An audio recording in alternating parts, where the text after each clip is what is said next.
It is summer and dusk, and my father is 7 years old. He lives with his mother and sisters in a small apartment with a porch facing the street and an unfenced backyard. The night is hot and humid, and the windows are open, the air heavy with the smell of Virginia's James River and of coal. My father is reading a Donald Duck comic in the bedroom he shares with his two sisters, who are teenagers and out somewhere. He sits at the edge of the bed, still dressed in shorts and shirt sleeves, his hair neatly combed. His mother sits at the table in the kitchen. Maybe she is paying bills, or flipping through the newspaper looking for sales, or looking out the window at the coming dark. She works a 60-hour week at the Newport News shipyard as a drafting technician. She walks to work each day to save the 20 cents of bus fare so her children will have lunch money for school.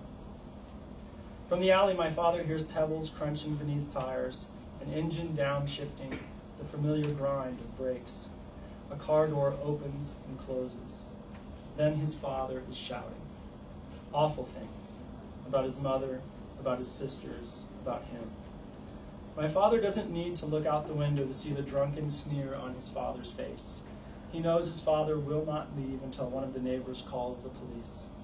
The neighbors' windows are open, every one, every single window, and shame quickens in my father's gut.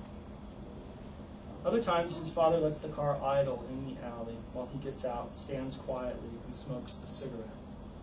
He lingers there in silence for 10 minutes, 20 minutes, an hour, and my father feels the horrible pull of his father's gravity, like the moon's on tidewater. My father told me this story late at night in the psychiatric ICU, as I willed myself to stay awake on my cot. He was on suicide watch. We had long since turned out the lights. I still didn't trust that he would not try to kill himself. I kept having dark premonitions. I had heard him stir in his bed and asked him what he was thinking. The blinds to the locked windows of our fifth-floor room were wide open.